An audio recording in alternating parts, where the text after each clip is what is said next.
नमस्कार किसान साथियों आज की वीडियो में बतलाने वाले हैं खीरे की उन्नत खेती कैसे कर सकते हैं मई महीने में।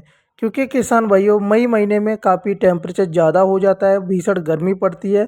तो अलग अलग एरिया के अकॉर्डिंग, अलग अलग क्लाइमेट के अकॉर्डिंग हमें कौन कौन सी किस्में लगानी चाहिए और किस तरीके से खीरे की फसल को लगाना चाहिए। तो किसान भाइयों सबसे पहले मैं आपसे निवेदन है कि चैनल पर अगर पहली बार विजिट करें तो चैनल को सब्सक्राइब करें और घंटी वाले बटन को अवश्य दबा दें। किसान भाइयों मैं आपका स्वागत करता हूं अपने यूट्यूब चैनल वीएन फार्मिंग में। मैं हूं आपका दोस्त विजय और आप देख रहे हैं अपना यूट्यूब चैनल वीएन फार्मिंग। किसान साथियों सबसे पहले बात करते हैं समय और खेत की तैयारी की। तो समय की बात करें मई, और जैसे कि मई के महीने में अगर हम लगाना चाहते हैं तो हमें कौन कौन सी सावधानी बरतनी होती हैं।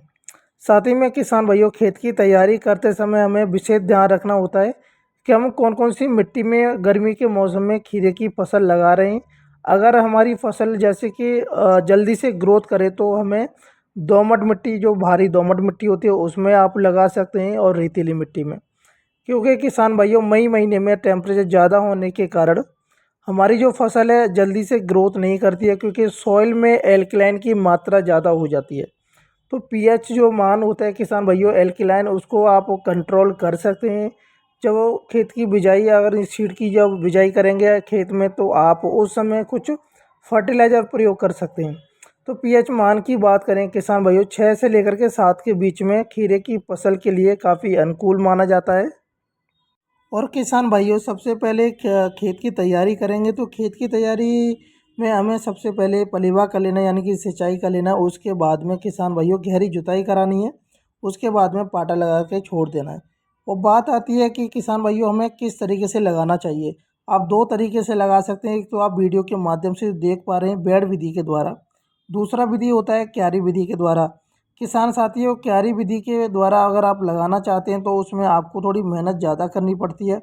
पानी का जो कंजप्शन है, पानी की जो मात्रा ज़्यादा चाहिए होती है। अगर बेड विधि के द्वारा करते हैं तो आपकी पानी की मात्रा कम चाहिए होती है। तो किसान भाइयों वहीं पर आप बेड की चौड़ाई की बात करें, अगर बेड विधि के द्वारा करना चाहते हैं तो कम से कम आप 2 से 2.5 मीटर का आप वो बेड बना सकते हैं, और दोनों साइड से आपको बिजाई करनी है। जैसे आप वीडियो में देख पा रहे हैं किसान भाइयों काफ़ी अच्छा खीरा है हमारा, लेकिन ये हमने मार्च महीने में लगाया था, लास्ट मार्च महीने में। और किसान भाइयों अब तक इतना बड़ा हो गया है। वहीं पर किसान भाइयों बात करें कि अगर हम डिस्टेंस की बात करें, जो हमारा जो पेड़ पौधे की बात करें, हमें कितनी दूरी पर हमें सीड को ड्रिल करना चाहिए। तो किसान भाइयों कम से कम आप डिस्टेंस 1 से 2 फीट के बीच में आप रखते हैं तो काफ़ी अच्छा रहता है। साथ ही में किसान भाइयों थोड़ा टेम्परेचर ज़्यादा होने के कारण काफ़ी जो सीड होते हैं वो अंकुर नहीं कर पाते हैं। तो आप वो थोड़ा डिस्टेंस कम रखेंगे तो काफ़ी बेहतर रहेगा। वहीं पर किसान भाइयों बीज की गहराई की बात करें तो आप वो 2 से 3 सेंटीमीटर की गहराई में आप सीड को ड्रिल करेंगे। वहीं पर किसान भाइयों सीड की बात करें प्रति हेक्टेयर में कितना सीड चाहिए होता है, तो 1 हेक्टेयर में 1 किलोग्राम सीड की आपको आवश्यकता पड़ेगी किसान भाइयों। वहीं पर बिजाई करते समय सबसे पहले सीड को उपचारित कर लेना है। 2 ग्राम आपको कार्बन डाइजियम ले लेना है। वहीं उपचारित करने के बाद में किसान भाइयों सीड को छाँव में सुखा लेना है। उसके बाद आपको बिजाई करनी है। वहीं पर फर्टिलाइज़र की बात करें किसान भाइयों तो आप प्रति हेक्टेयर में सिंगल सुपर फास्फेट 50 से 60 किलोग्राम, वहीं पर एमओपी डाल सकते हैं 25 से 30 किलोग्राम। और यूरिया की बात करें तो आप 40 से 50 किलोग्राम यूरिया अवश्य डालें प्रति हेक्टेयर में। वहीं पर गोबर की जो खाद होती है किसान भाइयों आप 2 ट्रॉली डाल सकते हैं, जो कि काफ़ी पुरानी होनी चाहिए। किसान भाइयों बात करते हैं कि हमें कौन कौन सी किस्में लगानी चाहिए। तो पंजाब खीरा के नाम से वैरायटी आती है।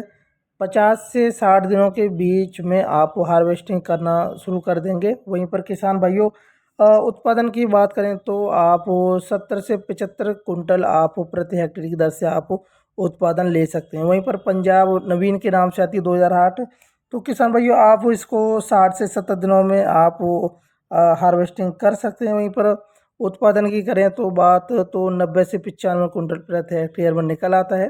वहीं पर पूसा उदय की वैरायटी आती है, और दूसरी वैरायटी पूसा बरखा के नाम से आती है, जो कि 50 से 55 दिनों में अंतराल में हार्वेस्टिंग आप कर सकते हैं।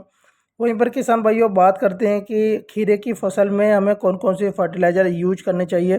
क्योंकि किसान भाइयों खीरा की फसल एक बेलवर्गीय फसल है, तो इसमें हमें पोषक तत्वों की आवश्यकता पड़ती है। तो वहीं पर किसान भाइयों आप पहली खाद जब डालेंगे तो आप मिश्रण करके डालेंगे कोई इन खादों का। नाइट्रोजन 40 किलोग्राम और फास्फोरस 20 किलोग्राम, पोटास 20 किलोग्राम।